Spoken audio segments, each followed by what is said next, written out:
Morning बच्चों, आज हम मॉडल पढ़ेंगे। क्या पढ़ेंगे? मॉडल।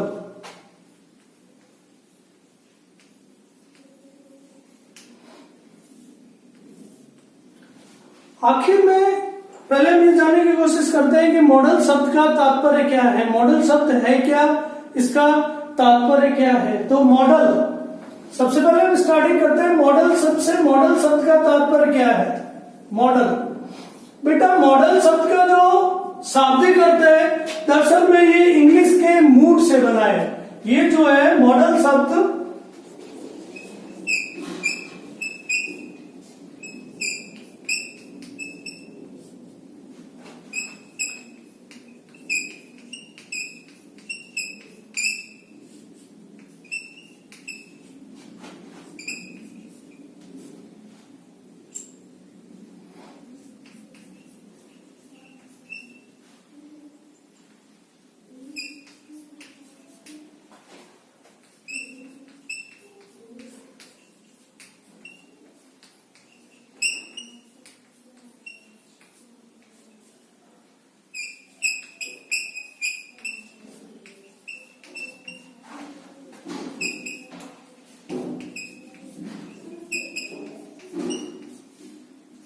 हाँ बेटा, मॉडल शब्द अंग्रेजी के मूड शब्द से बना है। किससे बना है? मूड से बना है, जिसका अर्थ है मनोभाव। जैसे अपन बोलते हैं ना, आज मेरा मूड खराब है, यानी अपने मनोभाव व्यक्त करते हैं। तो ठीक उसी तरह मॉडल शब्द जो है वो अंग्रेजी के मूड से बना है, और इसका तात्पर्य होता है कि किसी के मनोभाव को जो व्यक्त करते हैं, जिनके द्वारा व्यक्त किया जाता है, वो मॉडल कहलाते हैं। अगर हम इसकी परिभाषा की बात करें, डेफिनेशन, तो देखिए परिभाषा, अगर हम इसकी डेफिनेशन की बात करें तो वे हेल्पिंग वर्ब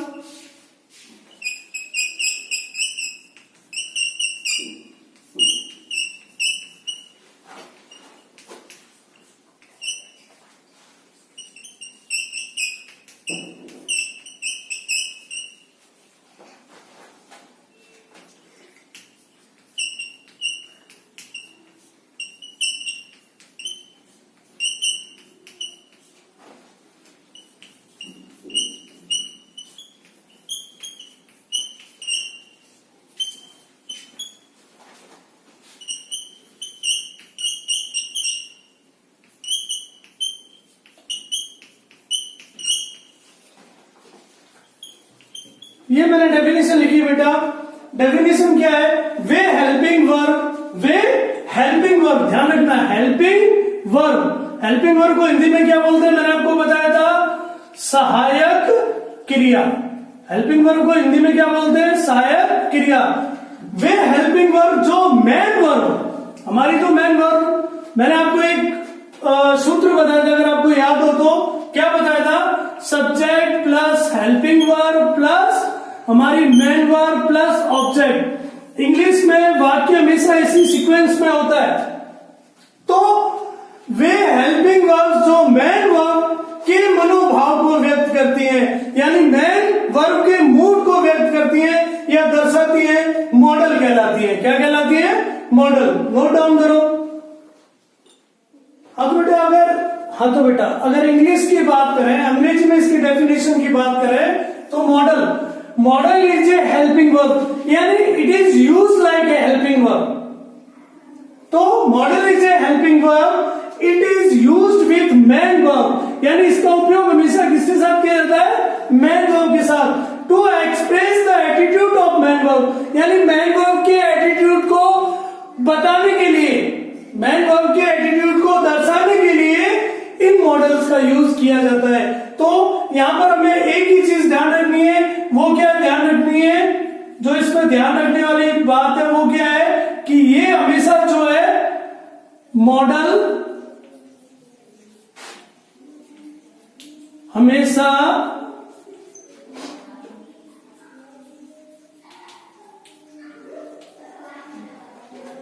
मेन वर्ब से पहले आते हैं।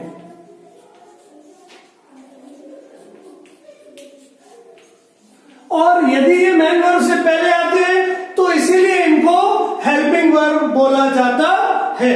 वो वो सूत्र के अनुसार। ठीक है बेटा, नोट डाउन करो। हाँ तो बेटा आओ अब अपन जानकारी लेते हैं मॉडल की विशेषताओं के बारे में।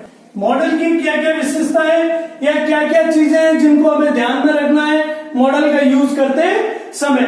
सबसे पहली बात हम जो यहाँ पे आती है वो ये आती है कि ये सदैव मेन वर्ब के साथ ही आते हैं, यानी इनके तुरंत बाद कोई मेन वर्ब अवश्य होगी, ये हमको ध्यान में रखना है। दूसरा, मॉडल पर सब्जेक्ट, नंबर, जेंडर और पर्सन का, सब्जेक्ट, नंबर, एक वचन, बहुवचन, सिंगुलर और प्लूरल जो भी है उनका, जेंडर, मेल फीमेल और person, first person, second person, third person, ये जो होते हैं इनका कोई प्रभाव नहीं पड़ता। ध्यान रखना, मॉडल के ऊपर सब्जेक्ट, नंबर, जेंडर और पर्सन का कोई प्रभाव नहीं पड़ता। थर्ड, मॉडल के तुरंत बाद आई मेन वर्ब में एस या ईएस नहीं लगाते हैं। ध्यान रखना है आपको, यानी मॉडल के बाद जो तुरंत मेन वर्ब आएगी उसमें हम एस या ईएस नहीं लगाएंगे। चौथा, मॉडल के तुरंत बाद आई वर्ब के साथ आईएनजी नहीं लगाते हैं।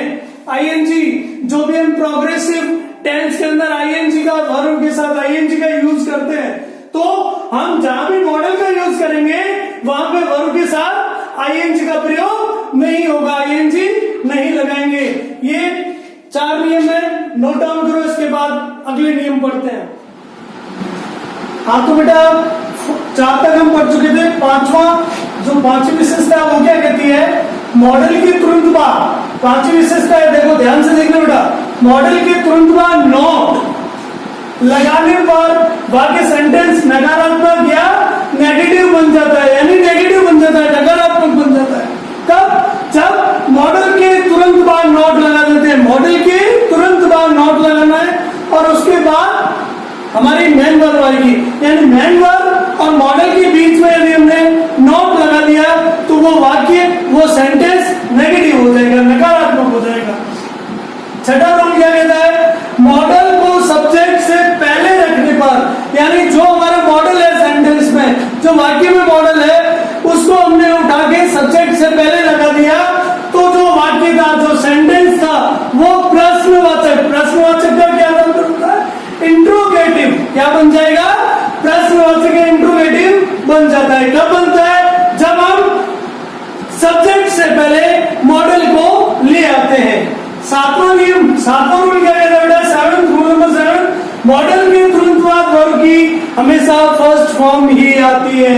कौन सी फॉर्म आती है? First form. मॉडल के तुरंत बाद जो मेन वर्ब हम लगाते हैं उसमें हमेशा वर्ब की फर्स्ट फॉर्म ही आती है। लेकिन ध्यान ये रखना है कि यदि मॉडल के साथ हैव आया हो, मॉडल के साथ क्या आया हो, हैव, तो वहां पे हमें वर्ब की थर्ड फॉर्म लगानी पड़ेगी।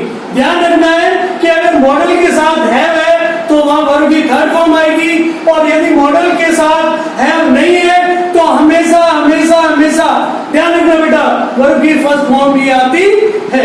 नोट डाउन करो। हाँ तो बेटा बात करें हम उन मॉडल्स के बारे में जिनको हम अगले वीडियो में, नेक्स्ट वीडियोस में मैं आपको पढ़ाऊंगा।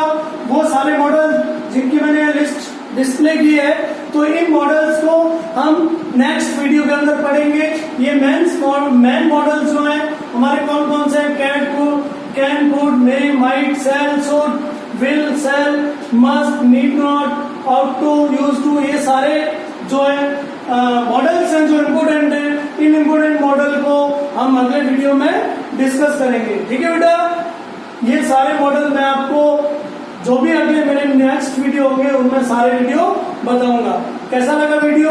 अगर आपको पसंद आया हो तो लाइक करें, शेयर करें, सब्सक्राइब करें और अधिक जानकारी के लिए कमेंट बॉक्स में कमेंट करें। मैं आपको इसी प्रकार 1 to 1 सारे मॉडल्स के बारे में अगले वीडियोस में बताऊंगा। थैंक यू बेटा, गुड डे।